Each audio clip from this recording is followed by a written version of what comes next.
Hello, everyone. Again, my name is Katie Hall, and I'm here with my friend Susan Clinton. And we wanted to talk to you a little bit about setting goals and maintaining boundaries as part of our Intentional Steps to Power Change masterclass, all about moving from ordinary to extraordinary. So let's dive in and take a little peek at what this module is all about. Goals, my favorite thing. Goals are a great thing to have, and I think they're also they can be a really intimidating thing too when we think about them. So the whole purpose of this module is to take something that can be a little intimidating while also motivating and make it palatable so that you can move forward with it with some success. I think one of the most important things to consider about the goals is the work that we've already done in Mhm. discovering your core values and setting the vision of where you would like your life to be. The goals are simply the means to get there. So if they're not aligning with your vision, that's where I think we start getting into the situation where they feel like they're unattainable or they're too hard or I don't know where to go with this, because you have to take a step back and go, wait a second, is the goal that I set really going to get me towards my vision, and does it really align with my core values? Absolutely. And I think too that goals don't necessarily have to be this big, huge thing, like we see in the picture here, climbing the side of a mountain. I mean, they're great and all of your little goals do add up to that, but it's also perfectly okay to say, you know what? I have a really baby step kind of goal to get me started, and I'm just going to keep adding those so that they're palatable and in alignment with what I'm doing. And remember that we're going to do better with small, consistent change over time than we're going to be doing by trying to take big leaps up the side of the mountain. Absolutely. So I thought this picture was a little bit fun whenever we were putting this together. And it's just, I think whenever we take a look at goals and, where do you want to be in a year from now or even a month from now, let's be honest, you Hmm. kind of get this, oh no, face. Um, but if that's resonating with you, that's perfectly fine. I talk about this a lot. I know you do too, Susan, and I know that you and I both have times where we have the same look on our faces when we think about Hmm. goals. So it's important to place, some personal and intentional boundaries on your goals, not only for your own sanity, but also to communicate that to, your loved ones, your friends, so that you have a good support system and so that you're able to maintain your alignment moving forward.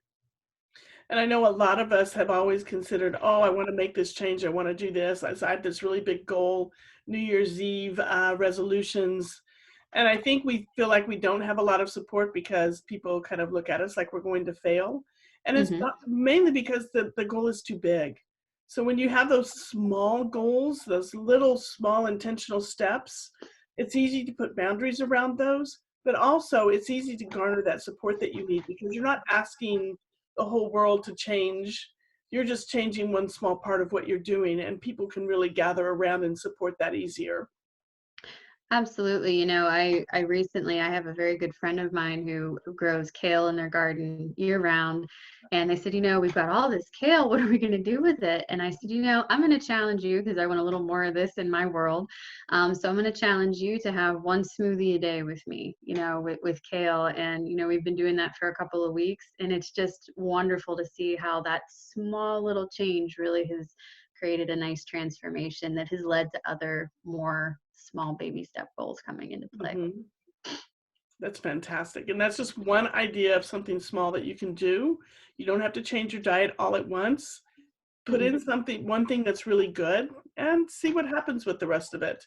My friend Jessica Drummond calls it crowd out the bad foods by putting good foods in first. Oh, I like that. That's a good And way to see if, look at the that. bad food is still there. See if you still want it. You never Hmm. know how that's going to change, the whole system down the road. So So true. framework. So I love whenever we take a look at building the framework of your goals. It's just kind of like putting up that nice little skeleton that gives us the the meat to be able to put around all of our goals. So this looks like, maybe an accountability system. How are you, going to support yourself through this process? How are you going to call on some of your good friends and family to support you through? Mhm. And, how can you set yourself up for success? What are some of those small things you can do that'll help you keep on track, which, work for you? For example, some people might work really, really well with having a daily planner and mapping out every detail of the day. Other people, are more free spirited and do so much better with their goals if they're able to just take them, as they're coming. Mhm. I think another thing is that a lot of times people who are list makers or calendar users forget that they can put their goals into their calendars. So, for Hmm. instance, with you, Katie, somebody else may have to write in on their calendar smoothie time. Hmm. We always put into our calendars the things we have to do or need to do, but we Yeah. never put into our calendars the things we want to do, such as this is my hour off, this is my do nothing time, this is my have a good smoothie with my friend time. I Hmm. recently have a friend who lost her significant other, and what we've done is intentionally set up a time together at the same time. We're not in the same city at all, but we're intentionally at this time doing a meditation together just Oh, I to love kind of have that. that connectivity. And but it has to go into my calendar for me. That's my trigger for remembering and keeping my boundary around Hmm. that particular goal. Oh, I love that. I love that. And I think that it's a really good thing. I'm looking at some of these questions that we put on here. We talked about support, also important to look at what barriers and obstacles can you anticipate. I think that, there's half the battle right there, because it's Mhm. wonderful to say, well, this is what I'm going to do and this is how I'm going to do it. And, great or small, we think that way. But then I think sometimes we brush under the rug, what are some of the things that are going to get in my way? What if I'm Mhm. not feeling at my very best? What if I am just so tired from work or from running errands?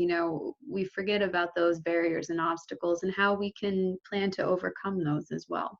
Mhm. Absolutely. And I think that that's more of an honest way of looking at the goal, as not so much that I'm going to achieve the goal, but how am I going to make it consistent? Absolutely. And those obstacles are one of those things we really have to honestly identify. And it doesn't mean that they're a bad thing. It just means that they're there.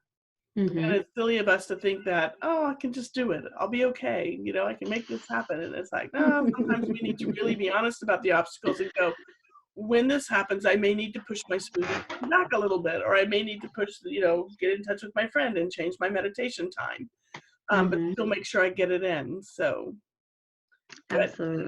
Love Mm-hmm. that. Oh, and this is one of my favorite pieces. I was actually enjoying putting together some growth work after our first class last night, actually. This is just such a wonderful time to reflect on the journey Mm-hmm. that you're going through. And I think this can also be an intimidating statement. When I've told people in the past, let's reflect on your journey. Doesn't necessarily mean, your entire life story or where you're going to be. Sometimes that can be a journey of the last half hour of your life. What have you Mm-hmm. experienced? What has it brought out in you? And how is it stimulating some of your own growth in ways that, you may or may not recognize or appreciate right now, but they Mm-hmm. will be there later for you as well. And it's important to recognize those milestones, or those, even if they're like little teeny milestones, because most of the time people will look back and say, I didn't accomplish anything. And maybe in the big picture, it seems that way. But when you start breaking this down from macro to micro, you're going to notice that there's a lot of things you actually did do. Um, Hmm. and sometimes on those days where it really feels like you got derailed, you may even have to go super micro and say, I brushed my teeth, I washed my face, I got out of bed, I showed up today. And those are accomplishments, and those are parts of the growth work that sometimes we have to get that small on some days. And other days we're going to be able to say, this got done, I completed these things on my list, I ate really good today, I did whatever it is that you're working on. So you'll have those days where you'll have bigger ones easier to see, and then you'll have to kind of dig deeper into some of the smaller ones to just remind yourself that things are still on track, just not across in a big picture that you may be looking for today. Absolutely. I love all of that. And I'm just going to reflect all of that right back to all of you. Hmm. Okay, so here we go. Let's All reflect. right. So, in talking about reflections, um, a couple of things that you can ask yourself whenever you're looking for growth work, or maybe you just need to pause for a second and really appreciate yourself or the person next to you. You know, how have you supported your personal expansion today? What are all those big and small things, you know, as little as brushing your teeth, to as big as accomplishing all of your to-do list? How are you supporting your expansion? And did you also hold the boundaries for your own growth? How did you do with that? And how can you recalibrate that if you need to? Fantastic. So with that, go forth and keep those goals achievable, relevant, measurable, time bound, and specific. But remember, they don't have to be large to make big changes. Okay? We'll see you in the circle. All right. Bye.